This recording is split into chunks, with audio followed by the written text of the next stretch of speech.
everyone, and welcome back to English Pod. My name is Marco. And my name is Catherine, and it is the holiday season. That means we're talking about Christmas and Christmas shopping. We've got a great lesson for you today. Exactly. So we're going to be looking for a Christmas gift.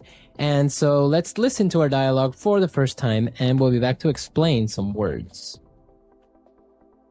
Bill, you gotta help me. What's wrong? Slow down, or you're gonna give yourself a heart attack. Tomorrow's Christmas, and I haven't bought my mom anything. I'm such a bad son. Take it easy. Let's go to the mall, window shop a little, and see if there's anything she might like. That's just it. I don't know what to get her. Last year, I got her a ring that was 2 sizes too big, and a pair of shoes 5 sizes too small. I suck at getting presents for people. That's where you're making a big mistake. You can't just guess people's likes or sizes, especially with clothes or jewelry. On top of that, I think that you should get your mom something that shows how much you love her. At the same time, you should show her that you took the time and effort to look for something that she would really like. Yeah, you're right. When it comes down to it, I can be pretty tacky. Yeah, tell me about it. I know. Your mom is trying to learn Spanish, right? Why don't you get her a gift certificate for this great website I saw called Spanish Pod? Now that's a great idea. All right, we're back. So now why don't we take a look at language takeaway? Language takeaway. Okay, so there are a lot of interesting words in this dialogue. Some of them have to do with Christmas and some of them have to do with shopping. So this first one has to do with neither. It's actually a phrase. It's a medical term. Right. He talked about a heart attack.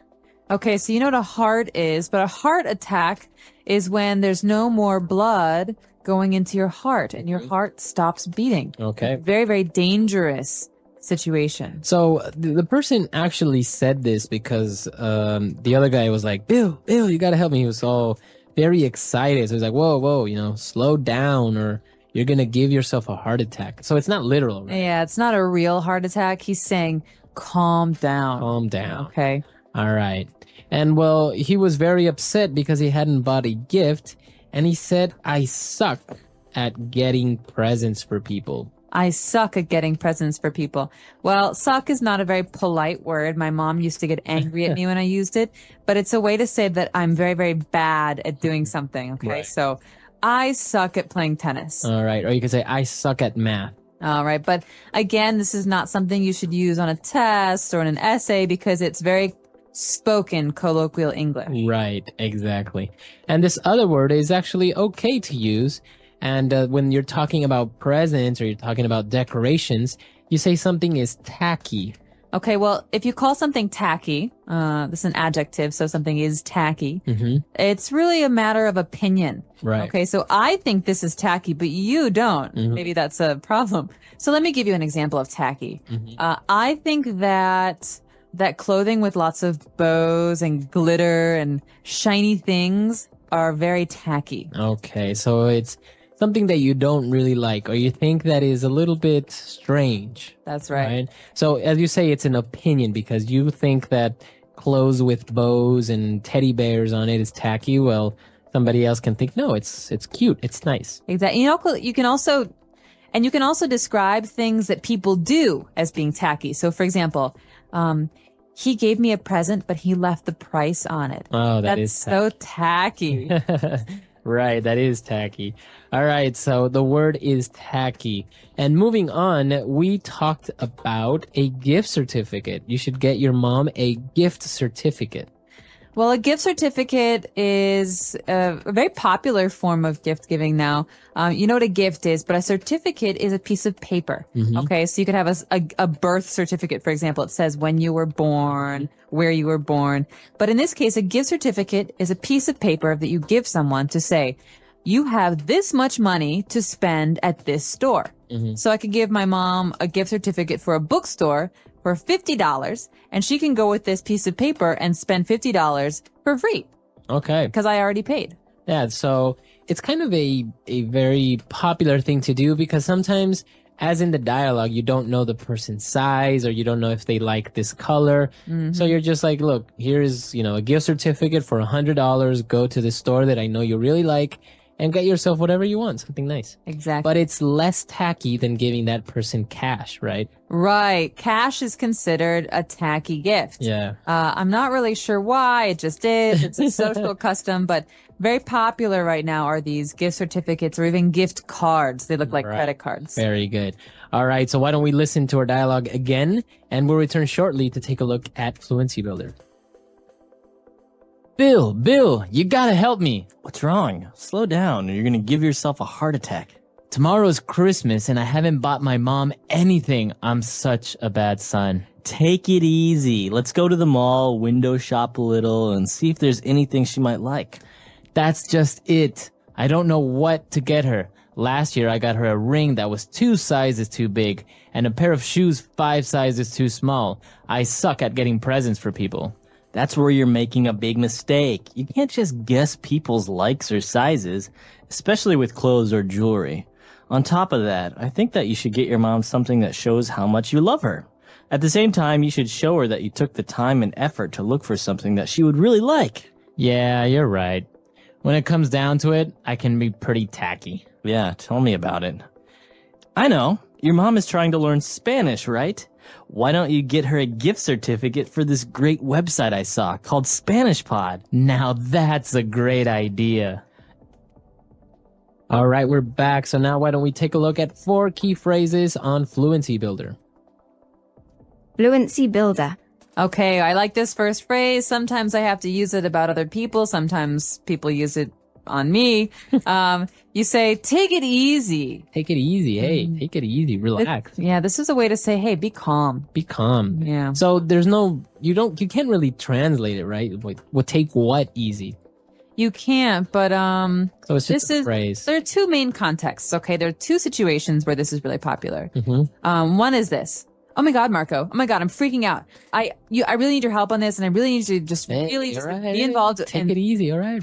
Relax. Take it easy. Okay. All right, so that's someone who's upset, and you're telling them to calm down. Mm-hmm. The second situation is when you're saying goodbye to someone. This is a very kind of, again, spoken language, very comfortable way of saying, hey, see you later. Right, so it's like, all right, bye, take it easy. Yeah, take it easy. Have a good one. Yeah, It's a have way a to good say- one is another Yeah. good. Take Right. it easy. That means, yeah, Take life easy. Don't rush. Don't rush. Yeah.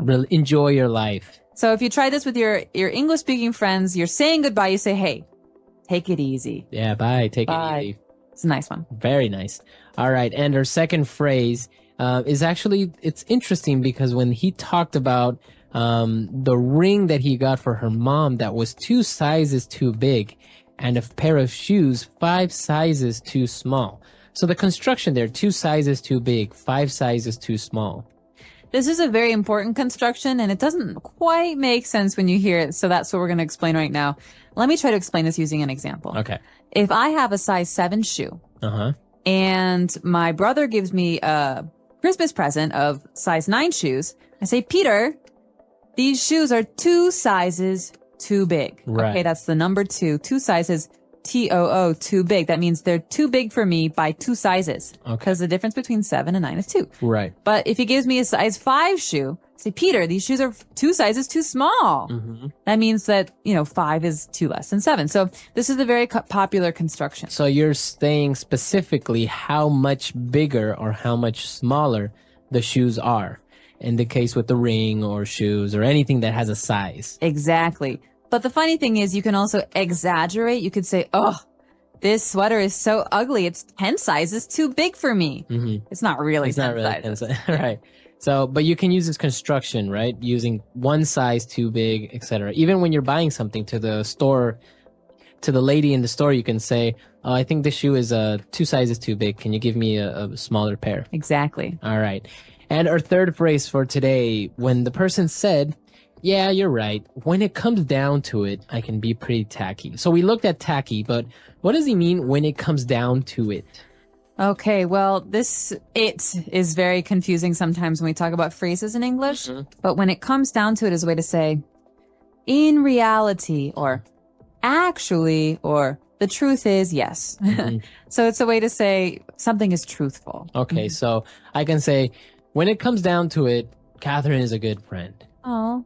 right? So when times are tough or in the end, or actually maybe you have your small faults, but you are a good friend. Right. Or when it comes down to it, Marco is a really hard worker. So sometimes he likes to play video games, but when it's a really important, he will work really hard. Very good. So very good uses of this phrase, and you can use it in many different contexts.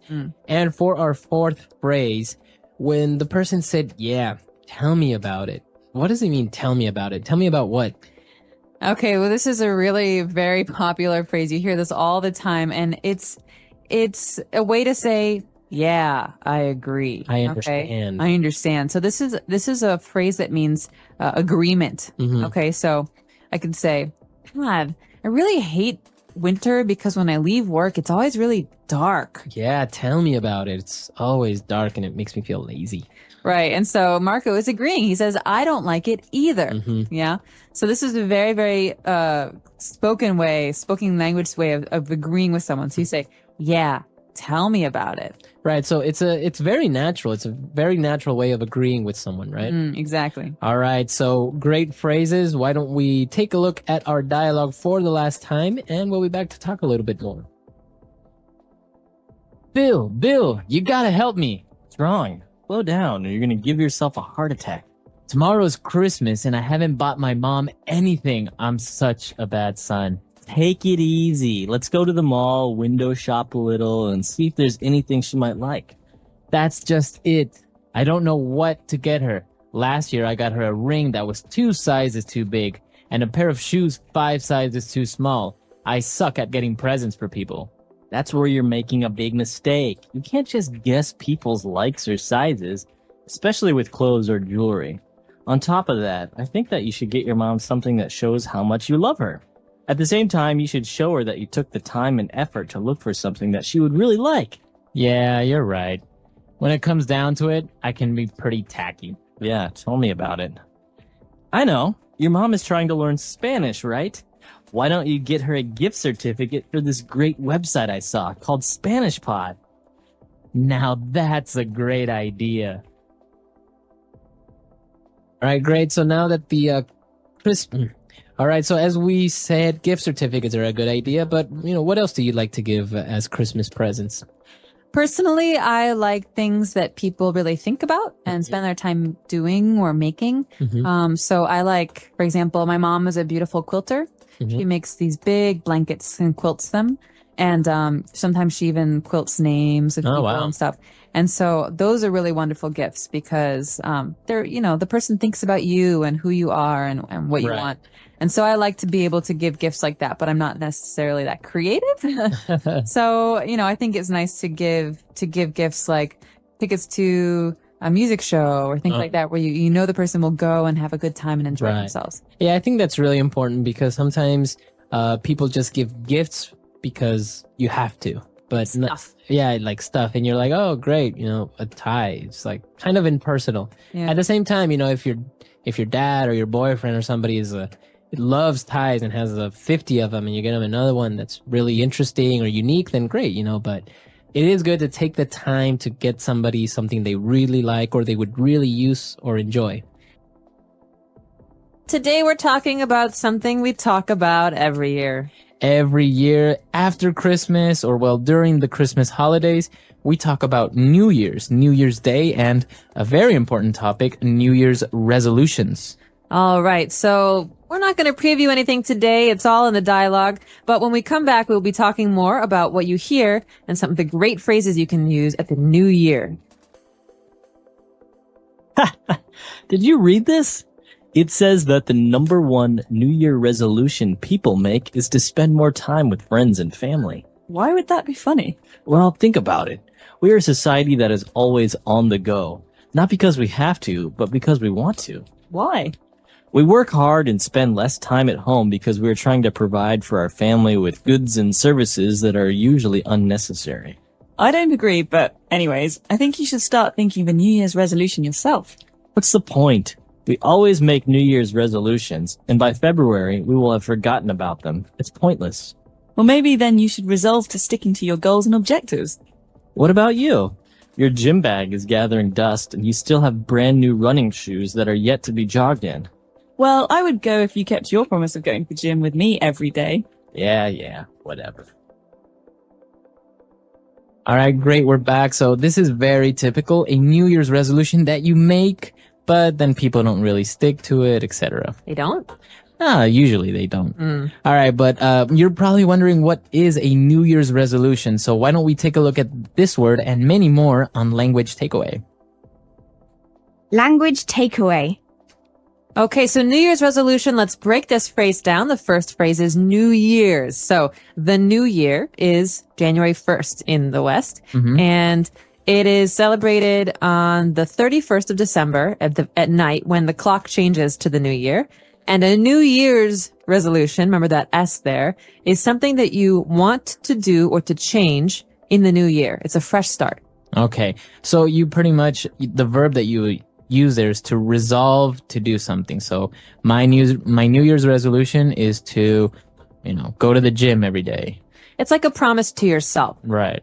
So, and this is very common, right, among Americans. They try because it's a new year, it's a fresh start, so they want to start doing something great. Exactly. We can talk about this at the end, but a lot of companies try to use this to sell Americans stupid things. So All right. we'll get there in a minute. But the two people in this dialogue are talking about the idea of spending more time with friends and family. And the other person says, well, sometimes it's hard to do that because you have to provide your family with goods and services. All right. This phrase goods and services is very common, especially in economics and sociology. So what does this mean? And they go together, right? So goods are tangible items, things that you buy, like food or, clothes, a TV, etc.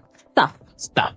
And services, of course, are other things like, for example, going to the doctor or the dentist or any other service you get. So service usually includes another person doing something for you. But you might not actually get something physical like a TV if you Right. paid for it. Right. So goods and services, it's included in this phrase, always goods and services. Very good. And well, moving on, as we mentioned with the New Year's resolution, we had that verb there, to resolve. So what does it mean if I want to resolve? Okay, well, to resolve, as we said, is to decide or to promise yourself to do something. So it's a decision that you don't want to change your mind about. For example, this year, I've resolved to quit smoking. That means I've made a decision for myself and I'm going to do it. Okay, very good. It's very strong. And not to be confused with like to solve, right? It has no real relation there, right? No, resolve to do something is to have a strong passion or interest in doing something for yourself or changing an action. Very good. And well, our last word for language takeaway is brand new. A brand new. Something that's brand new. Brand new. So buy a brand new car. Come down to Catherine's car lot. So brand new is something we hear a lot in marketing. It's also something that these words just go together very often. And something is new. Okay, you just bought it or it just came out. But something that's brand new is really fresh, really new. So brand new, a brand new car, a brand new watch, etc. A brand new movie. A brand new movie or brand new cereal. Have you ever tried it? Very good. So great phrases there. Very good. So great words there. Why don't we listen to the dialogue again? And we'll be back with 3 phrases. Did you read this? It says that the number one New Year resolution people make is to spend more time with friends and family. Why would that be funny? Well, think about it. We are a society that is always on the go. Not because we have to, but because we want to. Why? We work hard and spend less time at home because we are trying to provide for our family with goods and services that are usually unnecessary. I don't agree, but anyways, I think you should start thinking of a New Year's resolution yourself.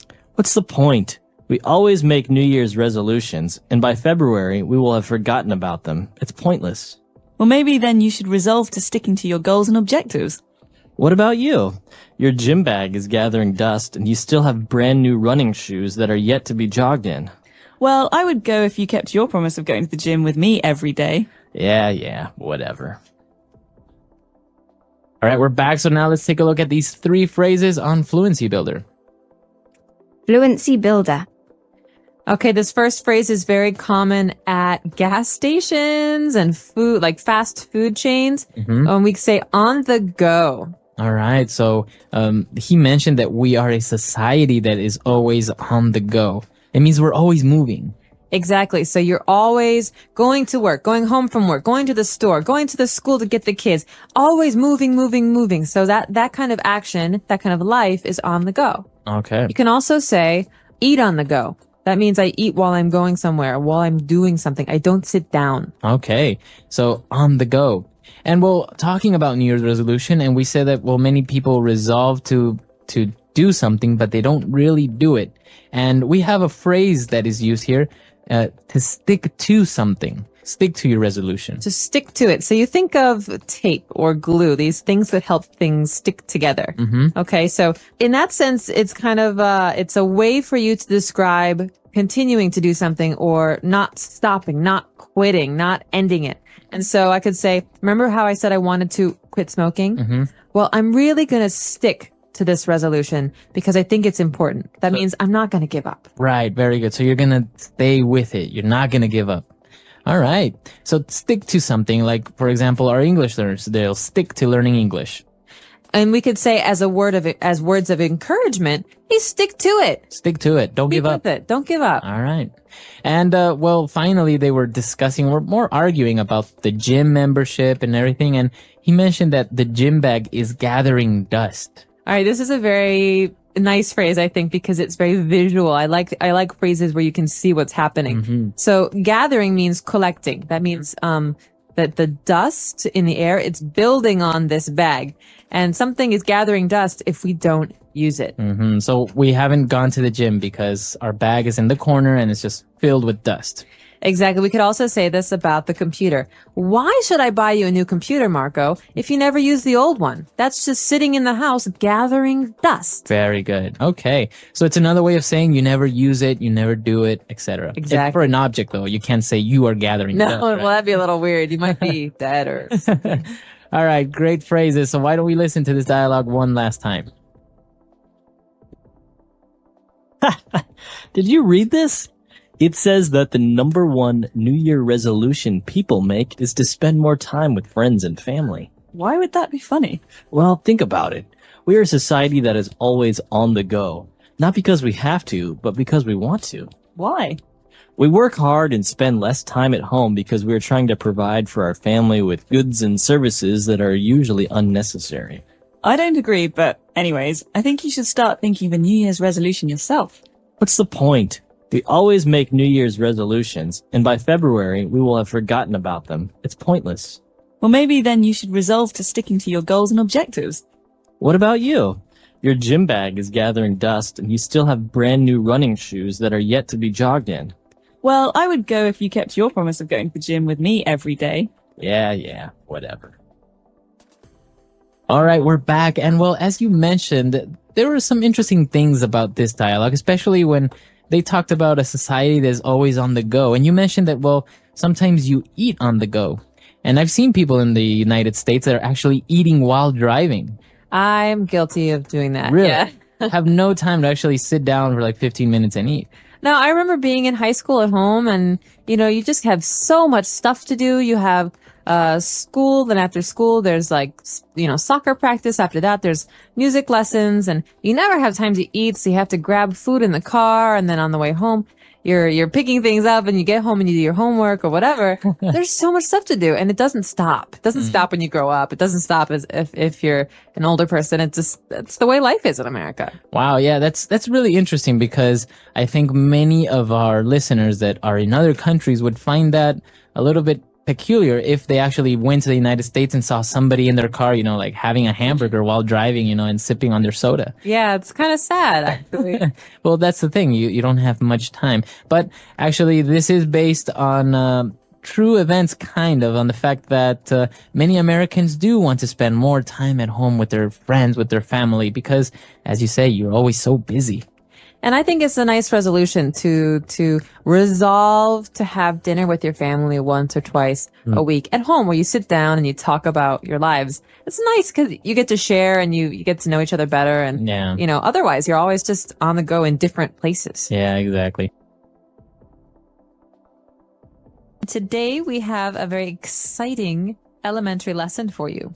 That's right. We are going to take our clothes to the dry cleaners. Oh, okay, so that means we have some dirty clothes. They need to be cleaned. Let's listen to this dialogue one time, and when we come back, we'll be talking about the words and phrases that you hear in it. Thank God you were open. I have an emergency. Hello, Mr. Henderson. What can I do for you? I need this dress and this suit dry cleaned ASAP. Okay, I can have it ready by the end of the week. No, you don't understand. I need this tomorrow morning. I accidentally spilled beer all over my wife's dress, and we have a wedding to attend tomorrow. She's gonna kill me. Okay, I can have it ready tomorrow afternoon, but this suit is also very stained. I can't guarantee we can remove it completely. Fine. Can you also iron and starch this shirt? Certainly. Great. This is our secret. If you see my wife, say nothing to her about this.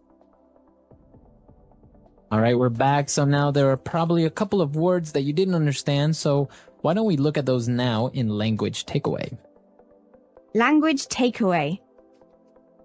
Marco, you already told our listeners about one phrase, to dry clean. So dry cleaned. All right, so that's when you take your clothes to a professional who doesn't only wash them, right? You don't just put water and soap on it. They actually put some special chemicals and use special machines to get very hard to remove stains from it. Exactly. And so this is often what we use when we clean coats or fancy shirts and dresses, because you don't want to clean those yourself. Right, you can't put those in the washing machine. No. So this is the dry cleaner. That's the name of the place. And the action, what they do is they dry clean clothes. Okay, very good. All right, well, I mentioned that we take them to the dry cleaners because we want to remove stains. Okay, so a stain is a mark or some color that does not come off, does not go away. All right, so for example, sometimes you can have a wine stain. Ooh, wine stains are the worst. They're red and they never come off. Or blood stain. Or blood stain. Ooh. Right, so a stain is a noun, but you can also use it as an adjective. My shirt is stained. Okay, so it's stained. My pants are stained and I can't wear them again. Again, now you can also use it as a verb. I stained my pants. All right. So it's a verb, it's a noun, and an adjective all in one. Easy to remember. Well, there's another word that's, related to this word. We spilled something, okay? So I spilled wine and it stained my shirt. Okay, so to spill. And that means that you took some liquid and you put it onto your clothes. Or you dropped it and it made a mess. Okay, Right. so I spilled some milk. Okay, spilled. Now, it's pronounced differently from spell, right? That's right, It has spill. An I, spilled. All right, now our next word is also a noun and a verb, to iron. To iron means to make something flat with no lines, okay? To smooth it out. So we use an iron to iron. Exactly. It's so a metal electronic object. it gets very hot. So you wash your shirts, for example, and your shirts are wrinkled because you just washed them. So you need to iron them. That's right. And so you smooth them out, you flatten them with this object, an iron. Okay. And, well, usually, if you take them to the dry cleaners, they will iron them and also starch them. Okay, so to starch something means to use some powder or chemical to make something stiff or hard. So the noun or the chemical is also called starch. Exactly. So you think of a shirt with many buttons that a man wears to work. He has a collar around his neck, and that needs to be high and tall. It can't be flat and wrinkled. And so a dry cleaner will use starch to make sure that this stands up. Okay, very good. So those are 5 key words for the dialogue today. Let's listen to the dialogue again, and we'll be back with Fluency Builder. Thank God you were open. I have an emergency. Hello, Mr. Henderson. What can I do for you? I need this dress and this suit dry cleaned ASAP. Okay, I can have it ready by the end of the week. No, you don't understand. I need this tomorrow morning. I accidentally spilled beer all over my wife's dress, and we have a wedding to attend tomorrow. She's gonna kill me. Okay, I can have it ready tomorrow afternoon, but this suit is also very stained. I can't guarantee we can remove it completely. Fine. Can you also iron and starch this shirt? Certainly. Great. This is our secret. If you see my wife, say nothing to her about this. All right, we're back now. So let's take a look at Fluency Builder. Thank God. Thank God. All right, what is this phrase? Thank God. Okay, this is a phrase we use in English to say that we're happy about something or that we're relieved. Okay. So maybe I'm nervous that the mail isn't going to come today. And then the mail comes and I say, "Oh, thank God. The mail came." Yeah. Okay. I'm happy. I was hoping it would come. So you're relieved. Thank God. Now, is it? We are using the word there, God, but it doesn't really have a religious connotation that much, right? Not anymore. No. It's usually just a phrase. Exactly. Okay. Now, what about this acronym ASAP or ASAP? ASAP. So as soon as possible. Okay. It's an acronym. So the first letter comes from the word. It means as soon as possible, very quickly, right away. You always hear that in an office setting as well. I need those papers ASAP. I need those reports ASAP. Exactly. So you can say it either way, ASAP or ASAP, and it means immediately. Okay. And he said that he needed the suit ASAP, and he said, I can have it ready by the end of the week. Okay, so that might not be fast enough for the client, for the person here who has the stain, but the end of the week is a very, very useful phrase because it means that maybe today's Monday or Tuesday, by Friday or Saturday, we'll have this ready for you. Okay. Because we think of the end of the week as Friday, maybe Thursday, Friday. So I can say the end of the week, or the end of the day, Exactly, the end of the month. or the end of the year. Exactly. So the end of is usually The last. the last time. So Okay. thank goodness it's the end of the week. I'm ready for my weekend. Very good. Okay. So great phrases there as well. Let's listen to the dialogue for the last time. Thank God you were open. I have an emergency. Hello, Mr. Henderson. What can I do for you? I need this dress and this suit dry cleaned ASAP. Okay, I can have it ready by the end of the week. No, you don't understand.